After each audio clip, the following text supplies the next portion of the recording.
Hello ladies and gentlemen, we are at the IEBC Center at Bomas of Kenya, and my name is Wahiga K. Muturi. Today we just want to take you through what exactly is behind the elections and what is the process, what goes on behind the scenes. When you go to the polling station and vote, what exactly goes on behind the scenes? So we start with our first interviewee. Tafadhali kwa majina unaweza kutuambia wewe ni nani?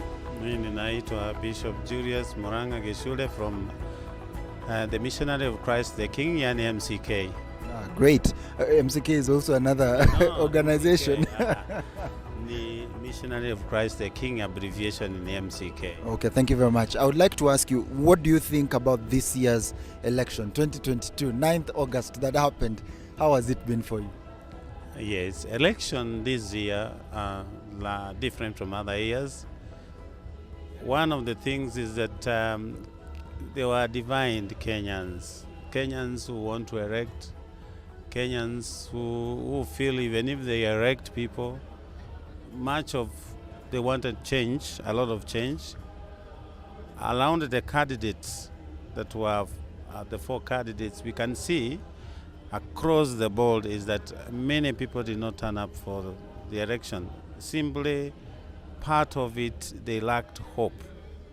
For the hard times we have now in the country, we came from COVID. Even the money of COVID was also given out. So people also have gone down to the hardships that is there right now, from fuel, food now, there's no food. Then part of the country is also suffering from drought, perennial issues that have been there. That is, maybe this can mark the turnout to be a bit low. I think also from the part of the previous elections, there has been issues. People in Kenya, sometimes people think they don't vote on issues. But you could see last time there were issues. Even 2013, there were issues. You remember Hague? There was an issue of Hague. Those candidates for presidential, they were facing international whatever crimes. And it was an issue that maybe people thought they don't want to go to the colonial or new colonization in their country. And they were saying we are voting to redeem our two children back to the country. The second time is that 2017 issues were better, that maybe that time they were young, this time they can work out. But it has turned out that from 2017 up to this, we have been politicking. Even coming to this election, there are things we could have looked back. Where is our people?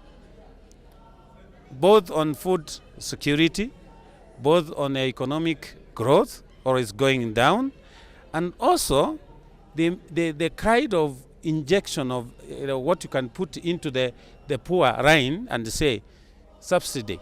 They can have subsidy in their after coming out of COVID pandemic.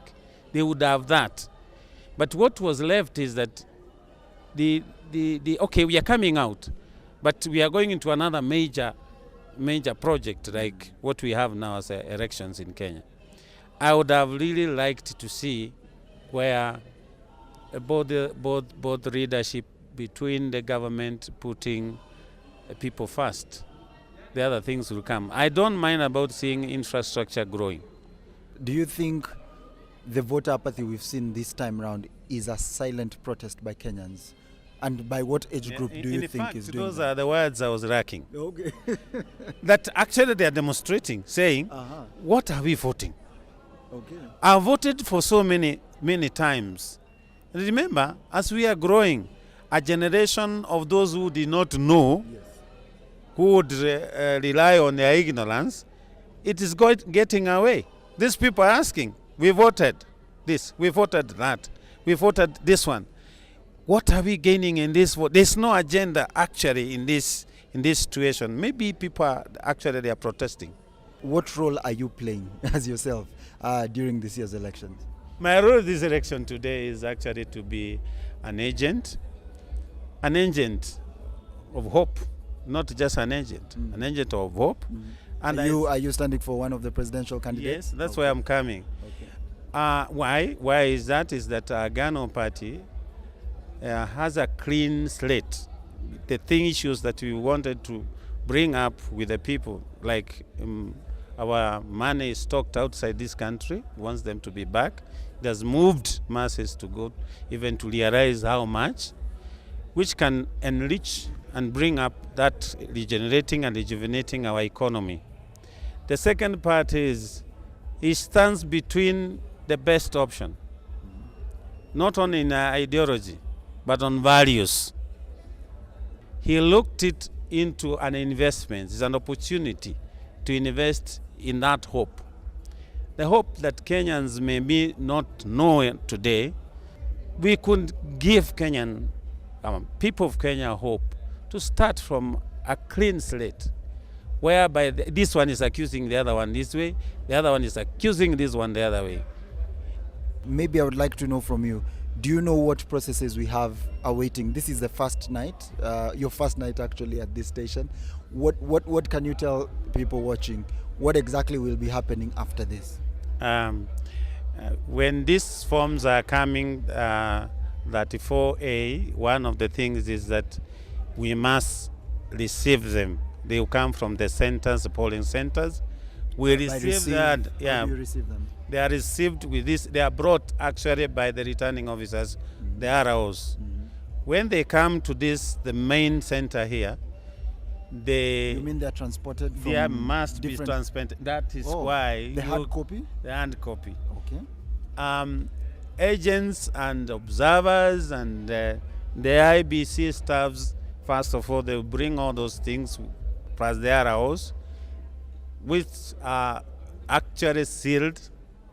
Then when they are open, we'll look at exactly in every stations what they have brought every polling station. Okay. Then from there, we'll go to actually trying to verify whether and compare with the forms we'll also have already arrived, what you see in the screen. Okay. Usually are forms which already have been sent online. When we download them, we'll look around and say, okay, this is from this station. We compare to the original. Then we say it is correct. If it's not correct, then we'll mark it and say this one, after verification, it does not tally up from the original. Because actually, voting as if you finish this, if we were to finish this today, it would be today. Because without verification, we would have finished, because the tallies that have been done on the ground, what we call on the polling stations, are the final ones. What we are doing is actually verification, and if they are altered, we can be able to address that. And what processes do individuals and the agents of the party go through if there is a claim that this is wrong? It was removed or refused as verified or unmarked, but it shows that it's actually can qualify to be marked or counted as a vote. What happens after that? By the way, let's be honest. You will not get the actual voting, 1, number 2, number 3, or like that. What you are getting is form 34A, which inside it has already tallying has been done, saying this one scored this one scored that, this one scored, and like that. Remember here, we are in a central tallying center, a national one, whereby we determined who becomes the president. The chairman of Electoral Commission is actually the returning officers on the presidential presidential votes. He is the returning officer. So what we are doing here is actually we are assisting him to make sure that the presidential tallying votes, whoever scored high or low, then he determines to give it to the rightful owner. If there are runoffs, still is going to say no winner. Nobody scores 50 plus 1. He is the one to say that, together with the people you see around, the observers, the agents, the international community. They will witness that this actually did not meet the threshold of 50 plus 1. Thank you so much. Karibu. Thank you so much. So, ladies and gentlemen, this is what we are talking about when we say, do you know actually what happens after you vote? After umepiga kura, what exactly happens? So we are getting to know that as we continue, and we'll have more other people just telling us what's going on. Ladies and gentlemen, my name is Ohiga K. Muturi. This is Night 1. Thank you.